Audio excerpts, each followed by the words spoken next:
Hi, how are ya? It's June. How is this happening? I don't know how, but it is.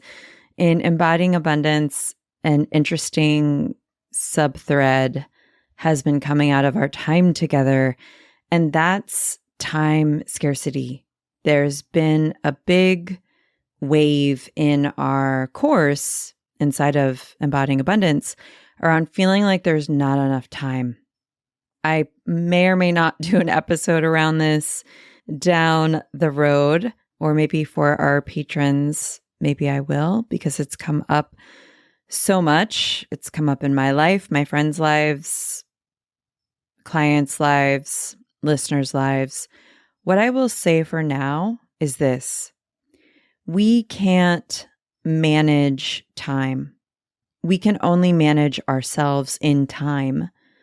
Time is going to time. People are going to people. We can only deal with ourselves. And so I've been sharing with folks some ways to reorient into time abundance. And you can ask yourself in your life, if you're feeling like, oh my gosh, how is it June? You can think about managing yourself in time around one, that which is most important to you, and two, that which restores trust, meaning, and purpose. And you can remember that this is a process where the essential piece is your relationship with yourself. So if you're finding yourself in urgency, how can you slow down energetically? How can you root down into the earth, into the present moment, into your body? Can play with that this week. Speaking of all this time, what is going on our calendar in the Moon Studio? There's one Moon Studio workshop this month. Clear Channels is back. This was such a fun and wonderful series. As soon as I ran it, I knew I'd be doing it again. And so I am. I cannot wait to gather again with folks. Clear Channels is about creating the work that is yours to create and sharing it with the world. There is an emphasis on connecting with folks through your own platforms off of social media. So this includes an emphasis on newsletters, websites, podcasts, as well as finding collaborators through relationship and through real life. And this is the whole thing, I think, about building a authentic business or creative practice. There's this whole digital marketing bro push around AI and automating and marketing templates and how to go viral or whatever. And I'm not saying that those things are terrible. We certainly want to embrace technology and all of the ways that technology can help us work less, for sure. And also the kind of business I want to do, and I think you want to do, is authentic and people-based. And if you're listening to this podcast, it's probably spirit and nature-based as well. And that means showing up as yourself, sharing your gifts, and it means relating to other people. Businesses are about our relationships to ourselves and to one another. I've been doing this for a long time, and a high portion of folks who engage with my work intimately, I'm talking about folks who sign up for my in-person live offerings. That's like the most intimate way you can work with me, obviously. I know them. I know you, they're not some faceless crowd. These are brilliant, cool, interesting people with a lot to offer who I believe in. That's what a service-based and a heart-centered business is for me. Now more than ever, we do have to find ways to connect with our people And now, more than ever, that's easier to do. Clear Channels has this emphasis around sharing your work on a platform you own, a newsletter, your website, and then other channels like YouTube or podcast. These are all the most important things to do. And I believe that probably the most important channel to invest in is a newsletter. My newsletter, without it, I'm pretty positive I would not have a business. And I started it for the same reason I began this podcast, which is that I enjoy it. It's a win-win. You get to share what you care about, what you're obsessed with, your expertise, your opinion in a way that's easy and flows for you. Maybe you share ways that folks can work with you as well. Your authentic sharing creates value, and value creates connection, and connection leads to true relationships. And over time, that is how you grow a sustainable business. If you've been feeling ready to get serious about creating work publicly on, again, a channel or channels that you own, not social media, this offering is for you. If you're ready to share your words, thoughts, and art with the world, but want some guidance and support and structure, this offering is for you. It's online. It will be held over one weekend, June 17th and 18th, and we'll have some follow-up sessions in early July for more implementation. And because I love you, you're a podcast listener, take 13% off with code PODCASTLOVE at checkout. Podcast Love, all one word, gets you 13% off Clear Channels. This is probably the last time I'm offering it this year. I might offer it again in fall if we have interest, but for now, this is it. Okay, let us move on to our show.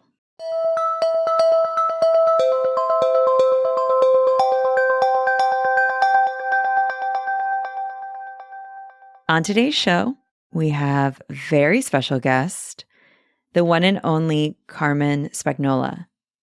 Carmen is a Le Cordon Bleu trained chef turned trauma recovery practitioner, clinical hypnotherapist, and kitchen witch. She is the author of The Spirited Kitchen, Recipes and Rituals for the Wheel of the Year, host of the Numinous Podcast, and founder of the Numinous Network, an online learning and support portal for people healing from trauma through a cross-pollination of somatics, attachment, and nature-based spirituality.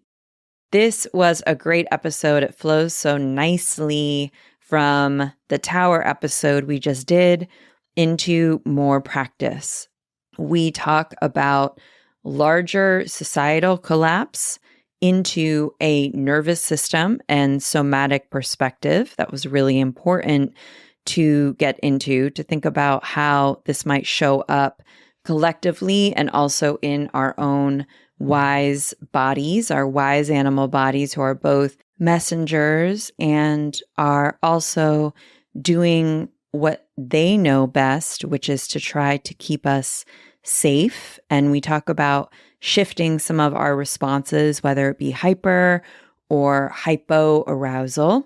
Carmen also talks about her experience as someone who has lived for decades in a functional stress response, which I know is highly relatable. I suppose the content warning for today's show is that we're talking about hard things, but real things. And we're doing it with levity and from a grounded, hopeful place. Carmen is a light and really grounded in compassion. And also, if you don't want to hear about difficult topics like the climate crisis and so on, now would be the time for you to switch off this episode.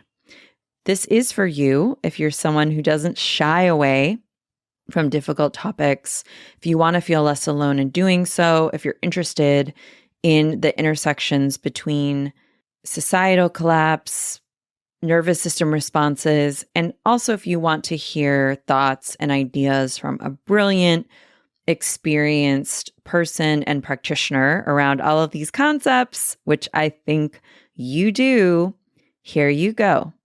A conversation with the wonderful Carmen Spagnola.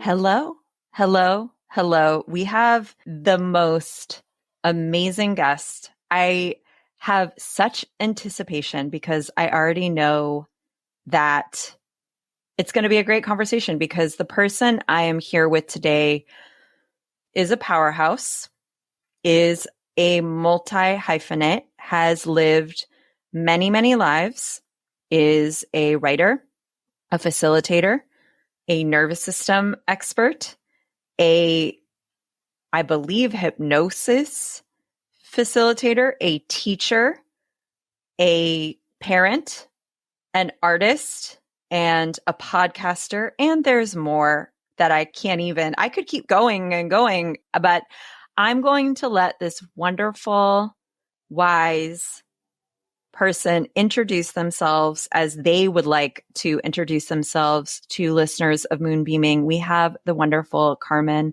Spagnola today on the show. Welcome, Carmen. Thank you, Sarah. I'm so honored to be here, and I feel just all cozy, like I'm just a little mammal, and you just rattled off all these things, and they sound really great. I would say I identify as most of those things. I am a clinical hypnotherapist. I am a somatic trauma practitioner. I am an author. I did write a book called The Spirited Kitchen, Recipes and Rituals for the Wheel of the Year, though I don't identify as writer. I see those things as slightly different. I am a parent. I'm a parent of an amazing child who actually is the real artist. I mean, I am artistic, but my child is an artist. And they identify as gay and anxious. They're an ADHDer, so autism and ADHD, and they are like a full-time artist. When I say full-time, I mean like morning, noon, night, 10 hours a day, drawing, sculpting, that sort of thing. So think of my child as a true artist. And yeah, I am a multi-hyphenate, I'm multi-passionate, but ultimately I'm just a little mammal, just doing my thing, just a little bean here, trying to survive in late stage racialized capitalism, and actually having not a bad go of it. I try to enjoy my time while I'm here, you know? I sure do know. I wanted you to lead us, if you feel called, with consent. I would love for you to lead us in a gentle grounding technique that you employ to center and reconnect to the present moment, if you would like to. Sure, I would love to. I am a person who politicizes my practice. And what I mean by that is that just multiple times a day, I am locating myself. Where am I? What am I doing? And so I do land acknowledgements at the beginning of all my sessions, but I also do them throughout the day. And I really try to let people know this is not a somatic practice, even though it may have somatic benefit, but it's what I do before my somatic practices. And I've taken guidance from Hayden King, who's an Anishinaabe scholar who wrote a very well-known op-ed in one of Canada's national papers critiquing land acknowledgements, how they're just a thing we can do to kind of, you know, for those of us who are settlers, who are white, we just check it off to kind of make ourselves feel better. And what he asked is, now that you've acknowledged the land, what does that mean? So how then shall you proceed? How does that impact you? And so before I do any kind of practice where I'm going to try to ground or, you know, ask the land to support me in feeling more safe and secure, I like to locate myself. So the first thing I'd invite folks to do is just take a moment to like look out the window or feel your feet or just think about it. Whose land are you on? So I'm joining from the lands of the Lekwungen speaking peoples. Those are the Songhees and the Esquimalt First Nations. It's recently known as Victoria, BC. There are actually several nations within just half an hour from here who all speak different languages, who also stewarded this land in the past and continue to today. So where I grew up an hour away from here is Hulkameelam and Hulkaminam speaking land. And I learned about this sort of way of thinking about whose land I'm on through language groups by taking Lekwungen language lessons at the Songhees Nation Center. Where I live, you could call it Coast Salish territory, but there's actually like 60 different distinct languages within Coast Salish nations. So that's just in one area of like British Columbia, Pacific Northwest. And I think about that as so instructive for those of us who are working somatically. We're trying to connect across difference and not even having the same language. They were able to do so much with like 7 different language groups within an hour of where I live. So that's where I am. And then I like to take a moment to acknowledge what I bring to where I am. So what identities and lineages I carry. So settler identities are very important identity to me. I've been really transformed by going through the personal process of attending Truth and Reconciliation Commission hearings in 2012. It's changed how I parent, how I partner, how I show up in community. Nonetheless, this is a main identity that I carry where I am. I'm cis, I'm mostly straight, I'm able-bodied. And then I take a moment to listen to the land. So I sort of go, okay, so what am I doing? So I'm about to do some grounding and I'm going to ask the land to support me. So I want to be in right relationship. And that can be, you can think of that as a political stance. I'm also an animist. So I think of that as my spiritual practice. So I just take a moment to listen, given where I am, given who I am and what I carry here, given what I'm endeavoring to do. How can I be where I am in a good way? How can we all be together in a good way? And then if I really tune in, okay, so here's what I'm trying to do. And I'm connecting with people through airwaves and in different times and space across different dimensions. I think because I know that what's in my heart is a theme of collapse. It's very alive for me. I was teaching about collapse earlier today. I'm talking about large-scale cooperation dilemmas for which there are no solutions can really overwhelm folks. I'm talking about the collective freeze response that we experience in late-stage racialized capitalism. And so whenever I know I'm going to talk about that, I try to remind people to bring on your arms and legs. It's that simple. So I do a lot of like making fists and stretching my hands, wiggling my toes. I do a lot of pressing my heels into the floor to kind of feel my sit bones and send signals to my brain that I have legs. And I'll often press my feet into the floor so that I can feel some pressure up the sympathetic chain, up my spine, pressure at my back. And then another thing I do is I tap my finger to the center of my upper lip. And I feel how I can sense that around my eyes, my nose, my temples, my cheeks. So it's almost like I'm sending Morse code to my ventral vagal, my social engagement nervous system, to be like, hey buddy, like we're here, we're together. I'm here with Sarah. I'm connecting through the airwaves with all these other folks. And I'm not alone. And there are people who get me. My words are going to land somewhere. And so, those are practices that I would encourage folks to employ if stuff is coming up that I'm saying that just feels, I don't know, it can feel kind of harsh or it can feel like abrupt or arresting, kind of a rude awakening to be like, what is this collapse person talking about? What does that even mean? We're definitely going to talk about it. So we're going to talk more about collapse. I just wanted to reflect back.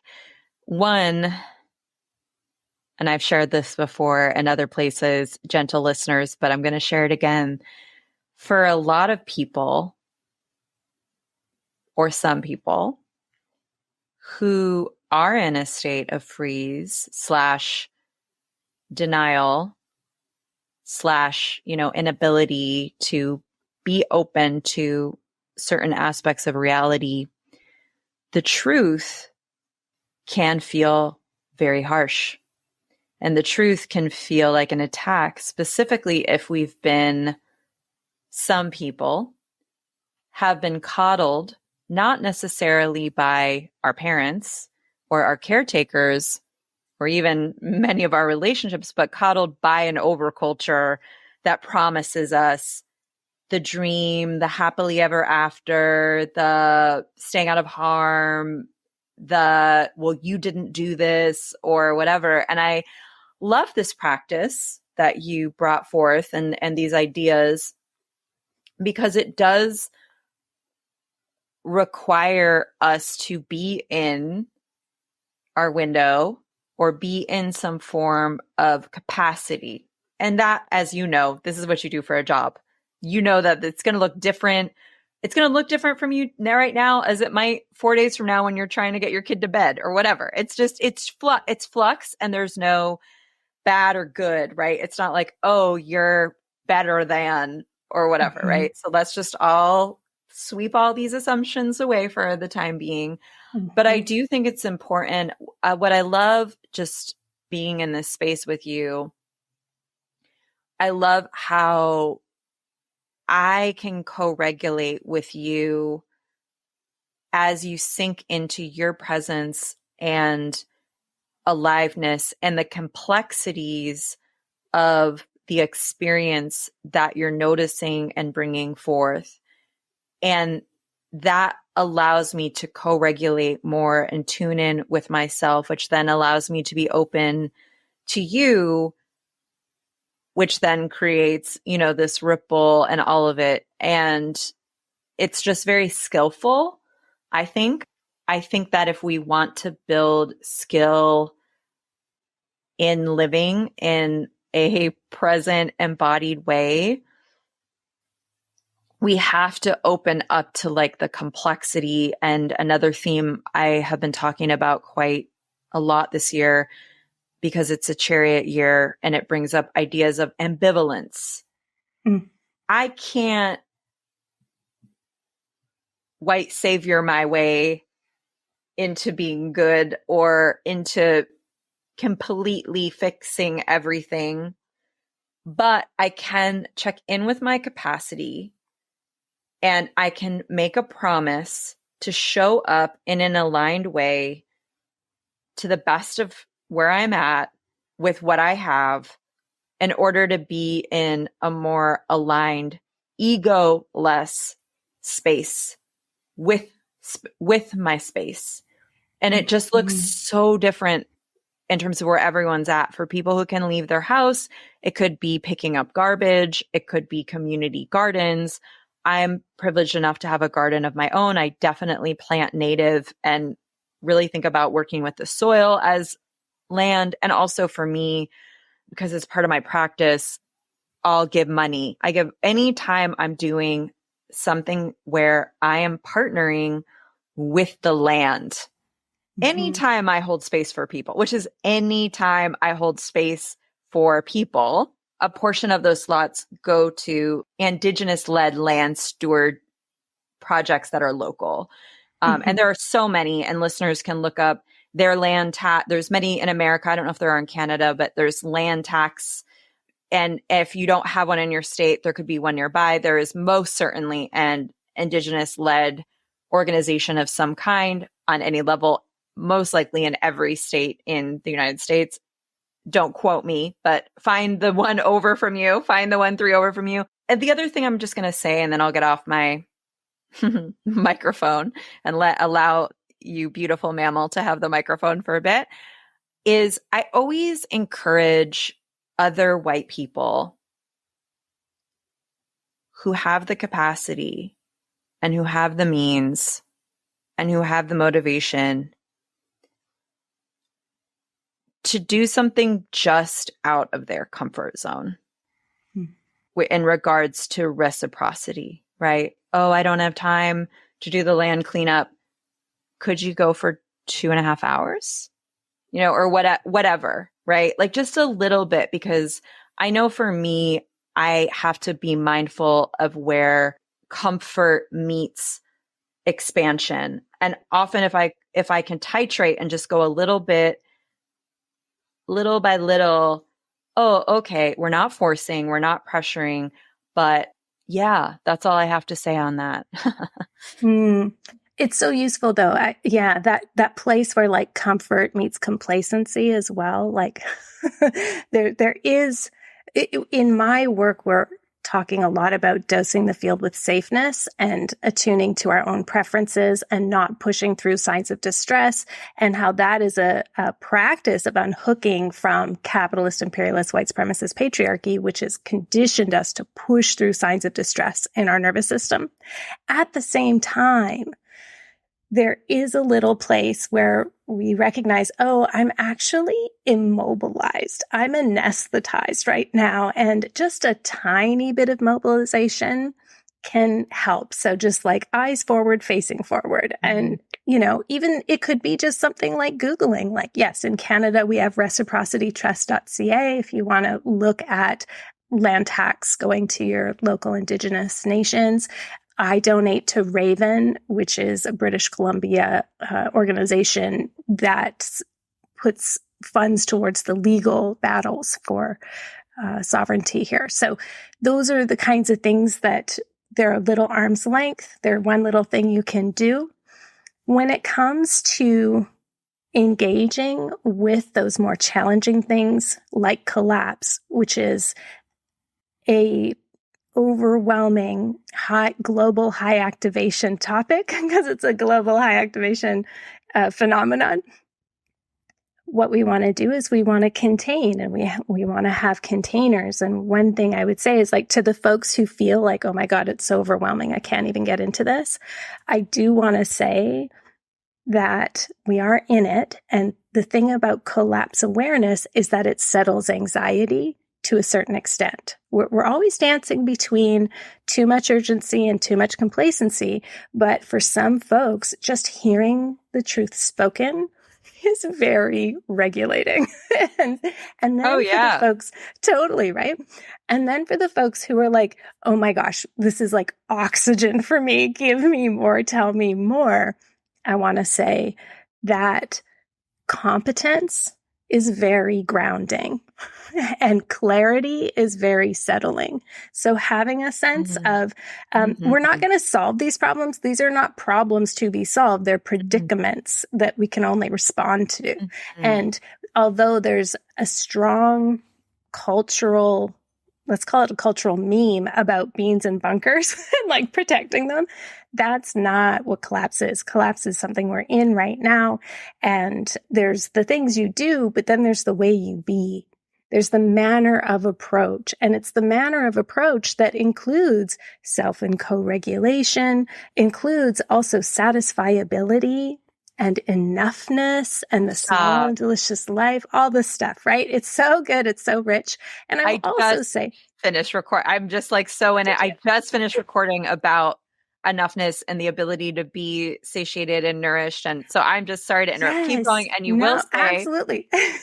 I will also say, I also think there's a place in this discourse for morality, that there is something about knowing what our values are and reaching towards what we care about and naming that as a moral compass that is very empowering. And we can look to teachers like Viktor Frankl or Hannah Arendt and realize that even in the face of these overwhelmingly dire circumstances, we can still be moral actors. And I think in Western culture anyway, it's sort of almost like evangelical Christianity feels like they've cornered the market on morality, or we say things like the morality police in a really derogatory way. But I think that there are immeasurable benefits to being in touch with your values and your integrity and your honor and your dignity. It gives you self-esteem and self-love. And it does give you just this wealth of joy and joy is so much more accessible when you know who you are, what you care about. And then even beyond that, there's a radiance that comes from knowing who you are and what you care about. It's very attractive and it will attract your people to you. So I think that there is some security in the communal aspect of being able to grapple with topics that are difficult like this. All of the nods. Listeners cannot see me. I am nodding and nodding and nodding so much. It's just an aside. And then I want to ask you more questions. Actually, no, I think it'll be a question for you because I think you've thought about this. The least listened to episodes on this podcast are in the title are ethics and values. And I have my reasons, as you've said, of why, especially if you are a spiritual practitioner who works with energy, B, someone who holds space for any other person, C, someone who maybe wasn't taught certain truths or certain ways of being aligned with integrity. One, why do you think there is sometimes an avoidance or freeze or collapse around issues of value and how of being in right relationship and accountability and all of those themes? Well, I think we live in a very misanthropic culture. Like we live in a culture that has the audacity to say things like humans are a scourge on the earth, or, you know, we suck, or people are garbage or trash or whatever. And like, I get it. That's just like pop culture jargon in some way. But I do think that generally we are conditioned by hateful systems. The overculture is hateful of humans and little mammals. And so, of course, we will feel under attack. It has all the same makings of any cult, right? Where it's like, you know, if folks haven't heard of Alexandra Stein's work, the book Terror, Love, and Brainwashing, Disorganized Attachment in Totalitarian Regimes, it's fabulous. Because it's an easy read. It's a beach read. Yeah, I have so many book darts and post-it notes in it. But actually, it's super fascinating. And really, it's about how our overculture is a cult, and that's the cult of capitalism. That's the cult of whiteness.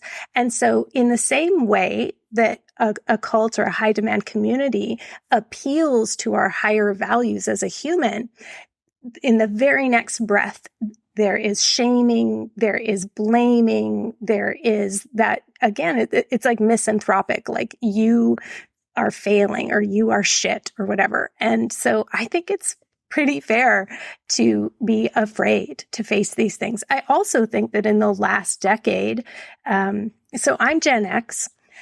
I graduated in 1993, where we just started getting the internet like in school, right? It was like MS-DOS or whatever it was. And I was in university before I got my first electronic email.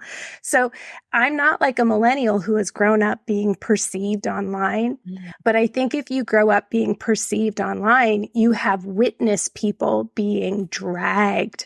And sometimes it's very valid, and other times it's really inhumane. So I think it's very fair that folks will have experienced like vicarious trauma of seeing somebody make a mistake in public. The only way I have figured out how to overcome that terror, that fear of the mob, is to fiercely embrace, like almost like a defense response, making mistakes in public. And being like, okay, wow, I super fucked up there. Like, would anybody like to gather and talk about this? Or like, I really do try to say, oh, I used to do things this way and now I do it that way. I used to be a person, you know? So I think that's a very helpful place to start, is kind of acknowledging, like, I personally don't want to be misanthropic. I don't want to be human hating. I don't want to do that. I want to move through the world assuming that everyone's doing the best they can. And if they could do better, they would. And so then when we engage in these topics of ethics and morality and right relationship, it can go a little easier. I've also tapped into communities very different from what I ever grew up with or ever experienced, that were intergenerational. So not only Indigenous elders, well, I certainly have like close relationships and mentor relationships and have for many years, but also with like Quaker elders. I'm not Christian, but where I live, you can have a liberal, unplanned Quaker meeting. And so you don't have to believe in Jesus. You don't have to be Christian. And basically I got like the superhero Justice League of like elderly second wave feminist mentors that were with me. And I could feel in their nervous systems that they had been through some shit, and that, all of us are going to live long enough to see our ideas, our best ideas, our ways of life become passe.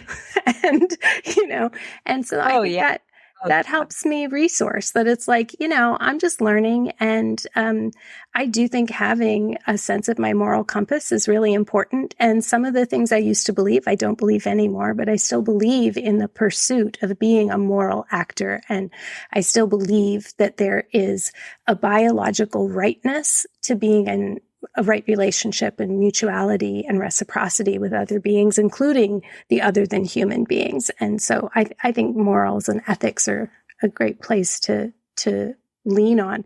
I think I'm also a bit of a nerd for it, because when I was in grade 11, I read The 7 Habits of Highly Effective People by Stephen Covey, who I know is a Mormon, but still I totally stand by that. And I listened to all of his tapes, stuff like that. So I had a very strong sense of moral compass, not because I grew up that way. I grew up in a household with, really, really terrible racism and classism and ableism and fat phobia and all of that. I wasn't like raised in like a moral container. Maybe that's a benefit though. I've been seeking it and hungry for it. I've always had a highly developed spiritual yearning, but I think also underneath that at the core is I have always wanted a moral compass that I could be proud of.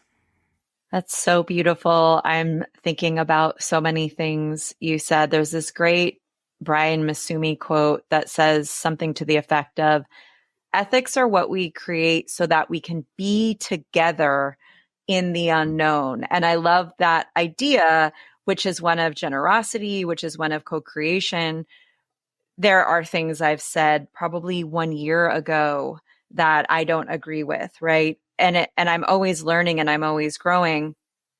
And I think a real hallmark of humanity is being able to transform and being able to change your mind and being able to apologize, be accountable, and make that apology real by changing your actions long term and letting other people know, saying, oh, hey, did you know that term is da da da? I didn't know, but now here's a link. Like maybe you want to change your landing page or whatever, right? Yeah.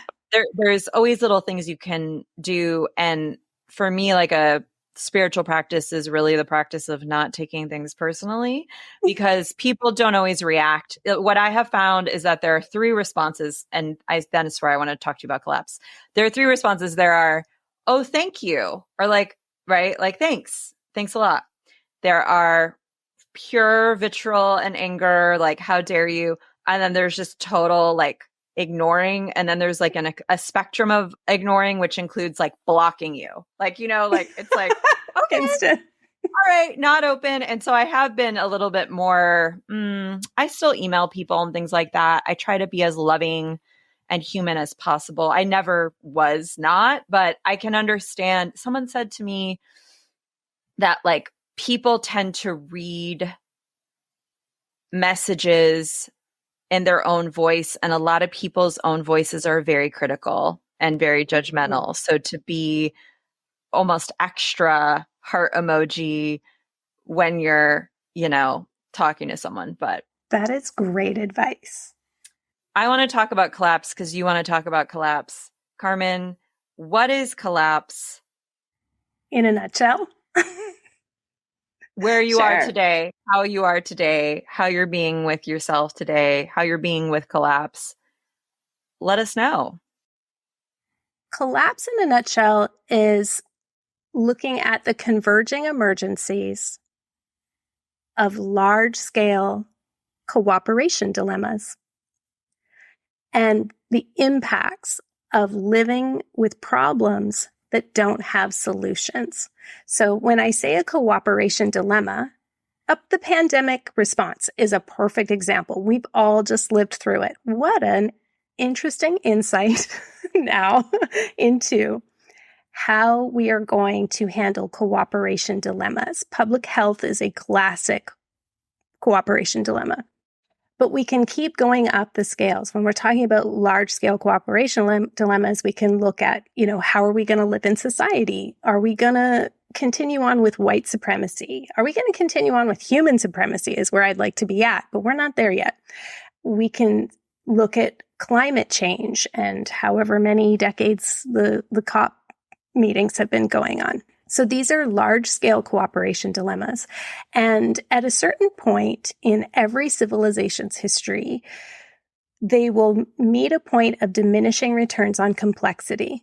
So we solve these dilemmas by adding solutions that are usually technical solutions. We add vaccines, we add, and then we discover, oh shit, there's increasing vaccine injury, or, oh, damn it, there's, not enough for everyone, or, oh, of course, we didn't distribute them equally, or long COVID, what are we going to do? All of these things are cooperation dilemmas happening at very large scales. And where I'm at today is, okay, so this was good data. If we're not all going to agree to adopt very low barrier, low tech supports, just very basic measures like masking and physical distancing, or ventilation, which is more complex, but at least not a personal issue. If we're not going to do that, then we have very good data now about how we're going to muddle through our climate crises, cooperation dilemmas. And so where that leaves me is refocusing once again on local structures instead of global ones. People will often then be like, oh, God damn it. But I live in this city, or I don't know people, or I don't, there's all these sort of cascading things about, well, how are we going to survive in constant crises if we don't get it together and avert these crises? And the sort of good news and the bad news is, so we're not going to avert them. That's the hard truth that we could all face. And once we do that, we can now withdraw our resources, our time, our money, our energy from things that are futile. And futility, any attachment parent will tell you this, or any attachment therapist will remind you that futility is a gateway to grief. And once you can really engage with your grief, then vitality can return. When we're in a state of holding and gripping and bracing against an inevitable reality or a thing that has happened, we are spending a lot of our time, energy, attention on trying to conjure unreality. Futility, recognizing futility, is a physiological response where we finally stop bracing. We stop bracing and we let whatever the stress is, however it wants to come through. That could be wailing, that could be kicking and screaming, that could be breaking things, that could be really like tantrum for a long time. It could be depression. And over time, if in that space, we can dose the field with a high degree of contact nutrition. So that's soothing words, that's safe touch, that's kind eyes, that's shared rhythms, that's being in space together, that's eating and drinking together. What will happen is finally a settling, and then the next piece, which is mobilization. We kind of get a little inspired. We get a little like, okay, the thing I've been bracing against that stuck all that energy has left, and now vitality wants to rush in and take its place. And in that vitality rushing in and taking its place, we can find the strength to say, so then how shall we live? how then shall we proceed in a moral way or in a connected way or in a beautiful way? Because guess what? We are in collapse now, but babies and puppies and kittens keep being born, and like horses keep being their majestic selves, and we keep falling in love and being horny for people. And we keep like achieving milestones, and these beautiful things keep happening. People keep being born. People keep dying. Life remains poignant.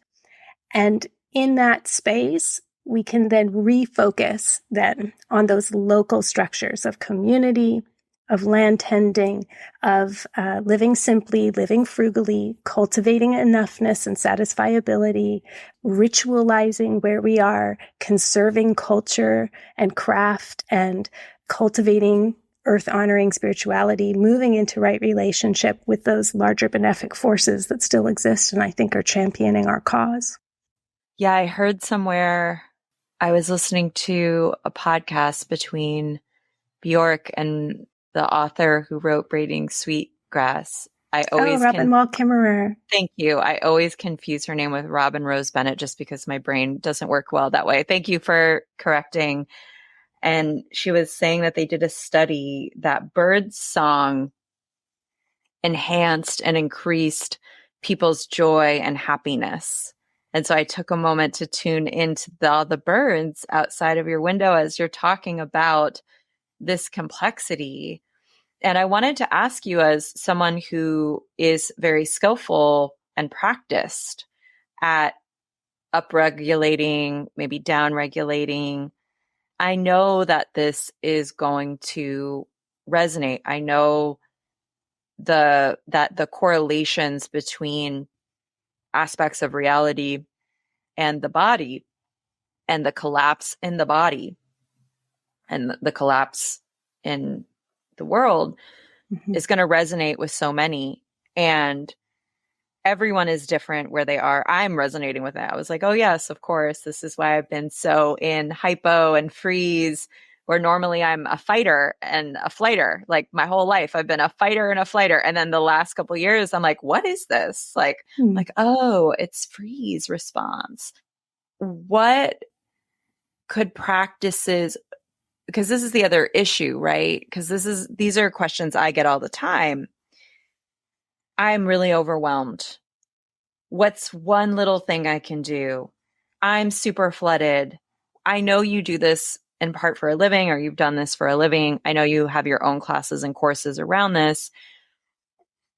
For folks who are feeling somatically in collapse, I'd love it if you could describe what that might feel like for some people, not everybody, but what that tends to feel like and be like, and just what are some ways that we can shift?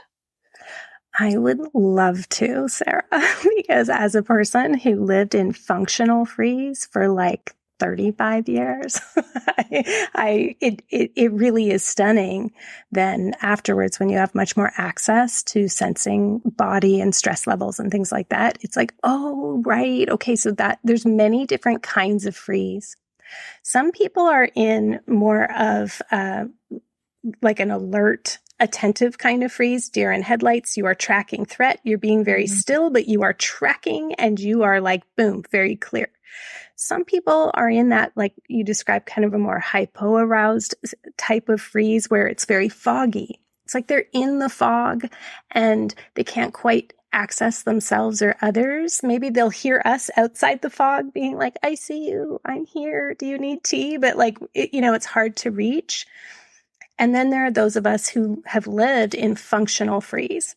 And I often think of it as like, I'm kind of like a whirling dervish. I'll be getting so much shit done. I'll be like cleaning my house when I'm upset or angry. But really, my mind is very far off. It's in some place way advanced, many steps ahead of me, or way in the past. I'm still having a conversation shouting at somebody from 15 years ago or whatever. And yet my body is go, go, go. And it's not until I hurt myself, I bump into something, my vestibular system goes off, or there's some kind of like pressure that comes out, a migraine, a panic attack, breaking a treasured object, those kinds of things that I'm like, oh, wow, I am like really not in contact with myself.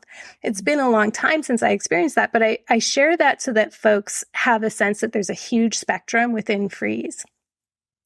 One of my sort of signature postures in freeze is, I just call it schlumpy. So like if you've lost all tone, your like shoulders are like curled in, your chin's like out, or your head's off to the side, and like you're like the letter C. You're just like, it's like, okay, so we all have experienced different forms of collapse, whether it's through loss or disappointment or pandemic isolation.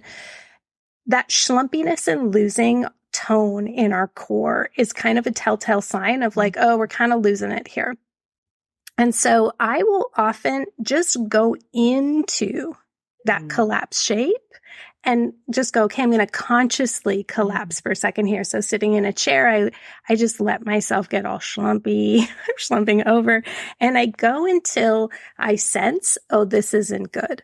Now, some people will slump and be like, the void, it beckons to me. And they'll just want to like go into it.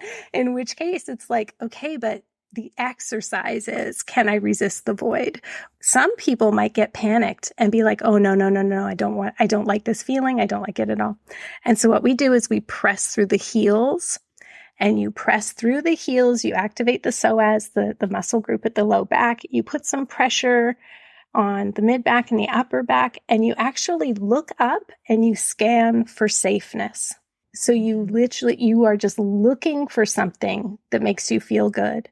And when you get it, then you try to rest in a state of well-being for a few breaths. And when I do this with clients where I'm like, okay, so you're looking at this object, how do you know that it makes you feel good? Like maybe your eyes water, your mouth water. For me, like my head will tilt. I'll get a little Mona Lisa smile. And then I'll say to them, okay, so rest there, just like breathe in that and like tell me when something changes, when it shifts. Just give me like, okay, it's shifted. And then after a little pause, sometimes they're like, okay, it's shifted. And I'm like, okay, great. So that was like 7 seconds. And what we want to do is we want to keep practicing until we can rest in a state of well-being for maybe more like 2 minutes. Because it takes about 2 minutes to have a neuroplastic event where your brain is rewiring and like, oh, that's a resource for me.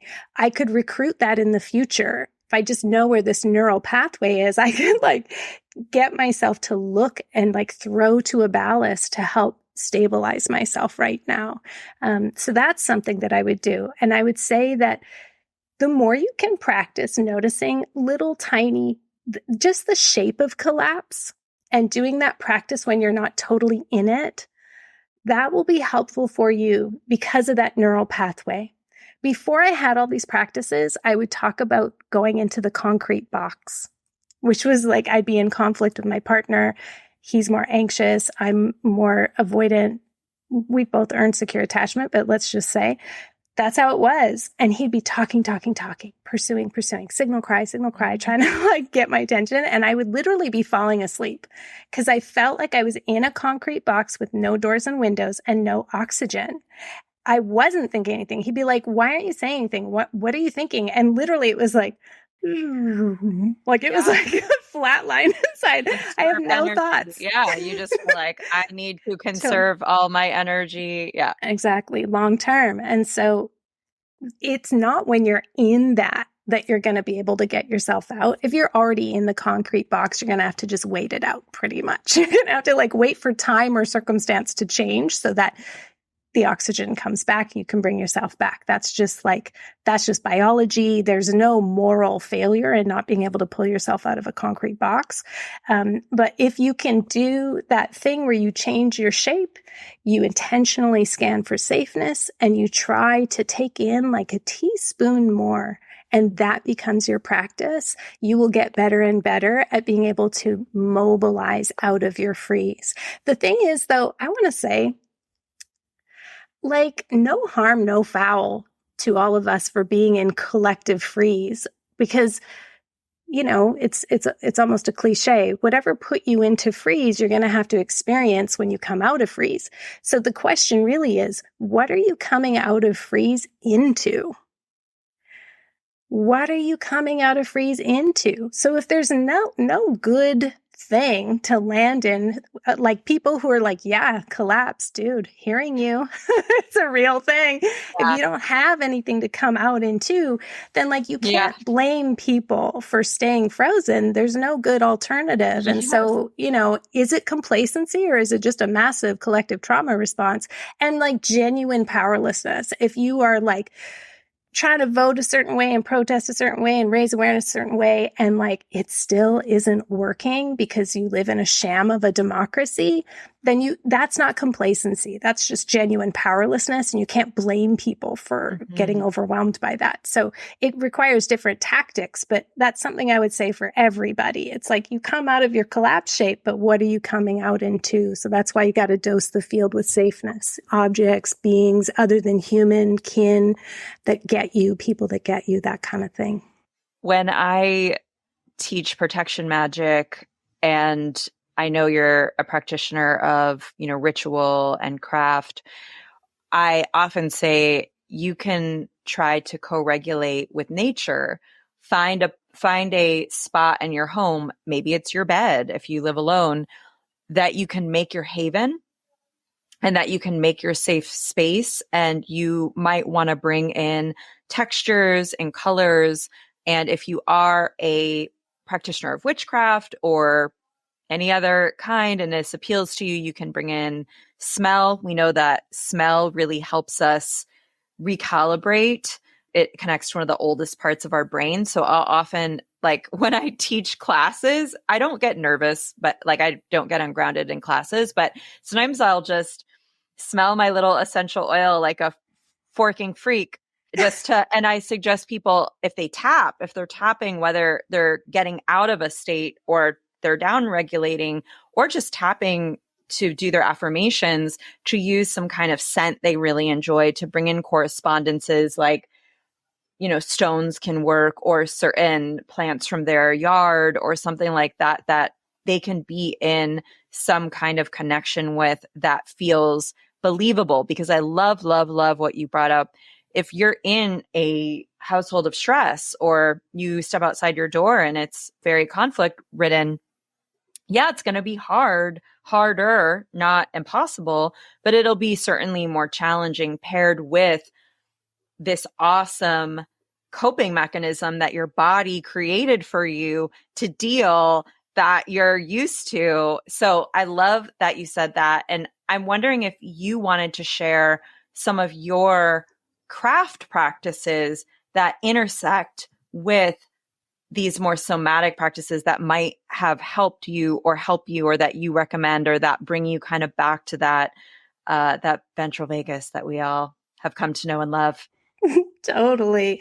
Well, yeah, big props to temperature and aroma for being like the absolute, they're the magic potions, temperature and aroma. I right now have a very warm, very heavy hot water bottle in my lap. And I also keep aromatherapy all over the place.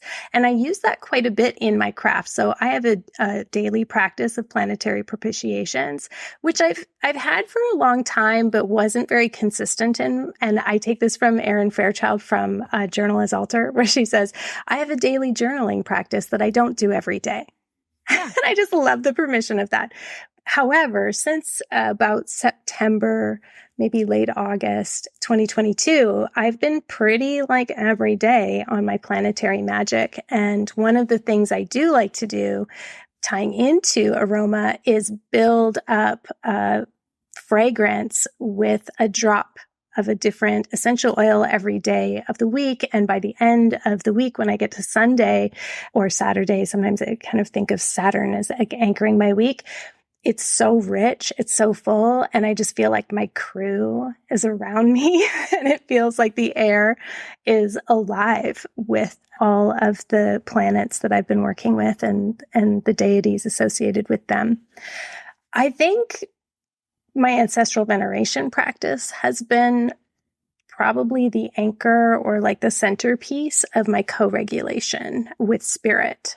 I have an ancestor tree where it seems like maybe, I don't know, 9 years ago or so, it seemed like my ancestors kind of like took up residence in it, this big tree in the yard. And I was learning Scottish Gaelic death laments and keening at the time. And that sense of feeling moved and trusting that I was meant to follow that in my practice gave me a lot of confidence. And then one day I sang this tune to my teacher, and she had taught me the lyrics. I learned the lyrics from her, but I was like, I've lost the tune. I think it goes like this. And we were doing this over Zoom. And I sang it to her. And then like, it's so funny because I listened to it in a recording afterwards, and it was like so different, the tune that I sang. But she said, so that's not quite the tune, but the old ones are singing through you. So you should follow that. That's your tune. That's your song. That's your ancestral sound. You should follow that. So I try to trust that my ancestors are guiding me. And whenever I feel like I can't break through in the human level with my child or with my partner, I do a lot of calling in of my ancestors as competent protectors. Not so much the ancestors whose names I know from history, because, we're all downstream from a couple world wars and a lot of intergenerational trauma and displacement and persecution. And we all have victim and perpetrator ancestors. I kind of like hop over that and I work with what feels more like the oversoul of a lineage. And I have a felt sense of what it's like when the oversoul of that lineage, when those ancestors come to me, it's a very distinct somatic sensation. And it has like a very it moves top to bottom, back to front, right to left. Like it kind of like whooshes over me. And that really empowers my magic. That's like a yes signal for me. So yeah, I would say that like, being in my garden is a big part of it too. It was like a huge revelation to me when I realized that I don't just love Old English roses. Like, of course, I love them and I tend them and I have like intense interest and I study quite a bit.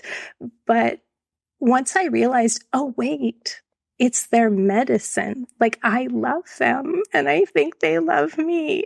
And I feel so loved that I was like really moved by that I was like, wow, I feel so blessed. I feel so loved. I feel so seen as the me that's just enthusiastic and like wide-eyed in wonder. And I get these this is the ventral vagal, right? This is why awe is so good for the vagus nerve. It inspires pro-social behavior where I want to like connect with, but also collaborate with and be enfolded into something greater than myself. So when I'm enfolded into rose medicine, I feel part of it and I'll sacrifice myself for it. So then when I access a bit of rose medicine in essential oils or whatever, I feel my ecological self come alive, the self that's woven into all the other things. And I feel belonging on the earth and I feel a part and I know what my role is. It's to be myself as much as I can. So that empowers my magic quite a bit. Also rose fan. I have 3 rose bushes. I would love a whole, garden of them. Flowers remind us to be ourselves because they cannot be anything other than themselves. And they are in their own world with each other, with plant companions and the soil and their transmissions and their unique scents and all of it. And I also love thinking about roses as being a specific flower that truly does like need us to cultivate her. Even though she sort of has that cat vibe of like, let me be, like my roses in my garden don't really want to be picked. Like I visit them every morning and smell them and like tell them how beautiful they are. But they're like, yeah, no, we just want to stay where we are. And I'm like, okay, I'll respect that for you. I wanted to also, with your ancestral practice, I'm sure that food is a part of that as well. And I was hoping you could share about how that food practice wove its way into the beautiful book that you created.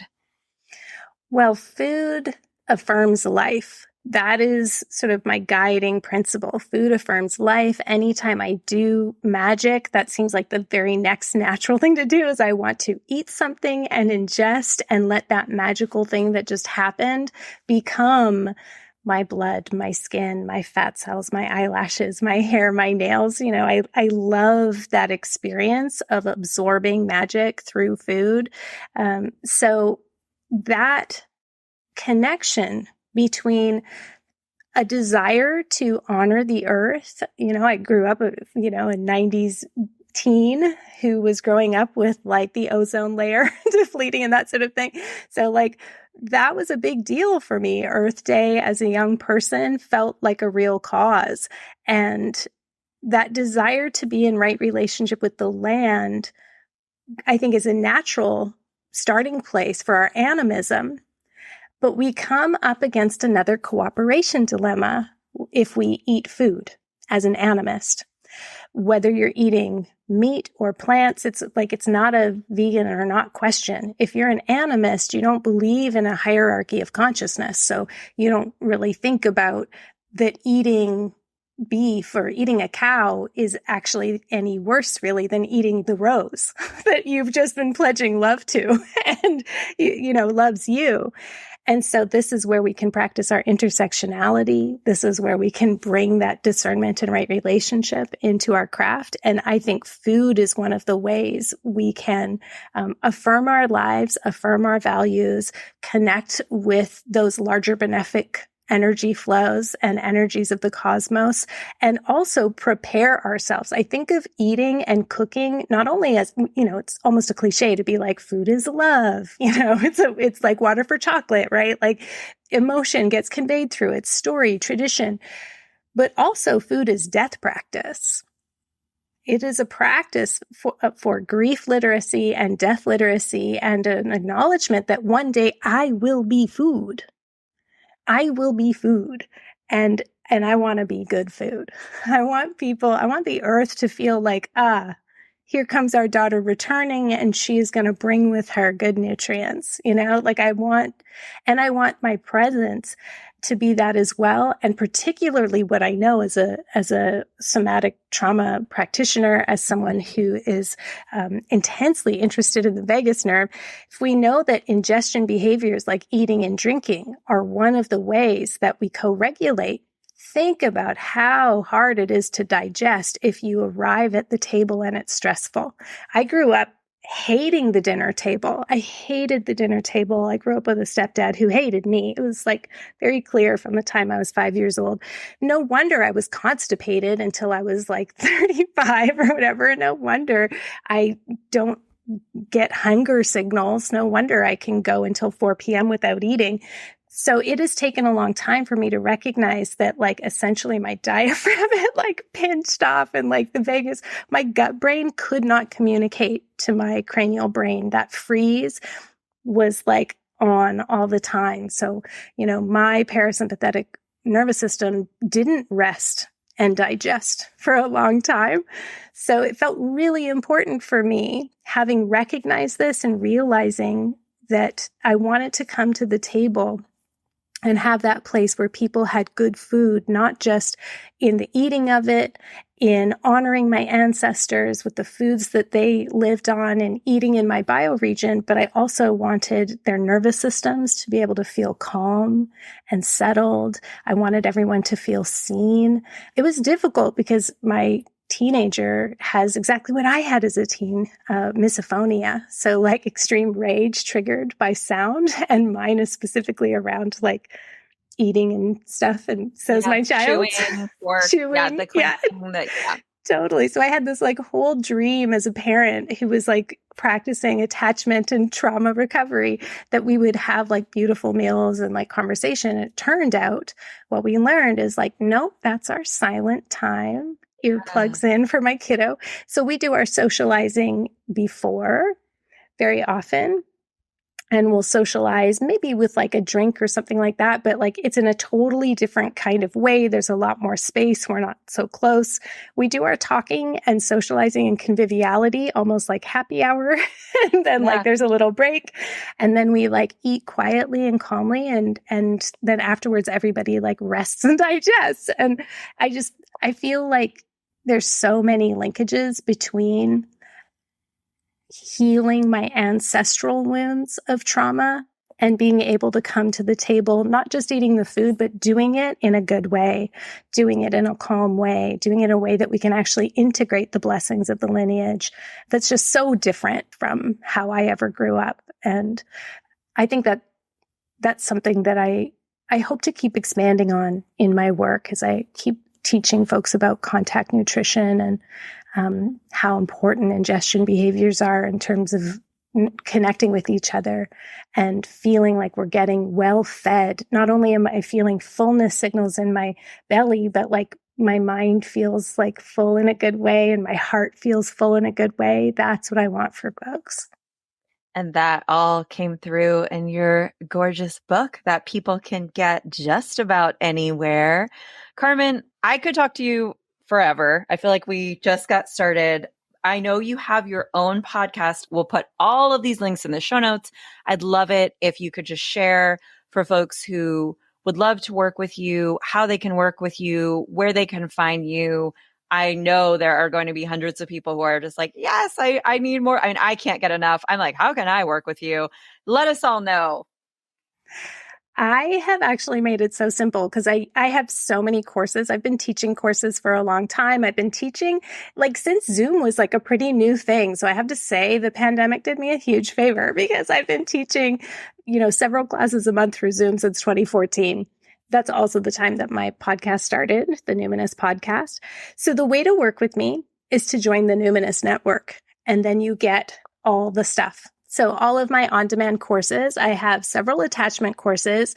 There's one that's about contact nutrition very specifically. And it's more of a we're not going to you don't have to go deep. It's like you just get the psychoeducation of how to co-regulate with people. Like how do you work with the vagus nerve so that you feel and you can engender in someone else that sense of being safe, seen, secure, and soothed. Then if you want to really get into nerding out on not only attachment and polyvagal theory, but also power, rank, and privilege in attachment, positionality in attachment, which does not come up in a lot of dating attachment books. Then I have an on-demand course called Secure, the Magical Art and Subtle Science of Attachment. Those things are all available in the Numinous Network, and I also have my Intro to Tarot and my Pendulum Primer, just a ton of courses. But then the real signature of the Numinous Network is, it's kind of, think of it as like a YMCA membership, or I guess for some people, a yoga studio or something. So we have a calendar of live events. In April, there's 44 live events. So every month we have anywhere from 30 to 45 live things. And that is somatics, group somatics, embodied attachment, where we do these exercises. I also offer things like the Safe and Sound protocol from Stephen Porges. We have live calls on that. We do a lot of jams, attachment jams. We just talked about attachment. We're doing perimeno jam for perimenopausal folks. We also have a sensitive systems and long COVID connection group. So that's for folks who have any kind of dysautonomia, any autoimmunity, people who have POTS or MCAS or chronic fatigue or Ehlers-Danlos. They're just ding, ding, ding. Yes, there is a space where people come together and not only share resources and witnessing, but we are also incorporating how do you do collapse or pandemic living or those kinds of things. We rely on each other a lot to be able to speak the same language about those things. So anyway, the Numinous Network, that's kind of the one way to work with me. It's the one-stop shop.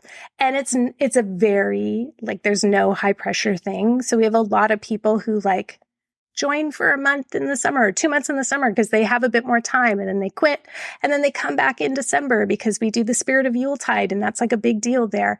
And that's also where so a lot of people find the Spirited Kitchen, my book, and it's set up with the 8 micro seasons of the year, the Wheel of the Year. We had the live events in the Numinous Network. So that's where the Spirited Kitchen really comes alive. So it's, it's like a one-stop shop, and there's lots of very cool people, and people should come check it out. Amazing. It was so wonderful to be here with you. Thank you so much for your generosity and your wisdom and your you-ness. Thank you so much. I'm so honored to be here. Thanks for the invitation, Sarah. This is a real cozy conversation.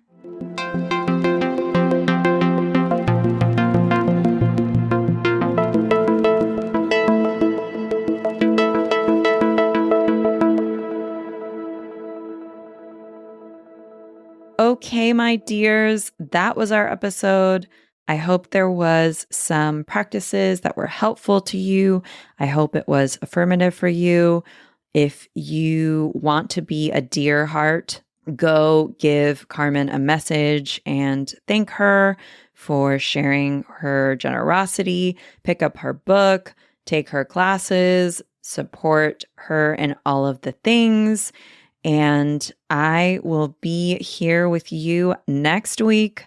Same bat place, same bat time, with an episode on spiritual crisis. Okay. Be good to you. Be sweet to you. Be good to others. Be sweet to others. Until soon.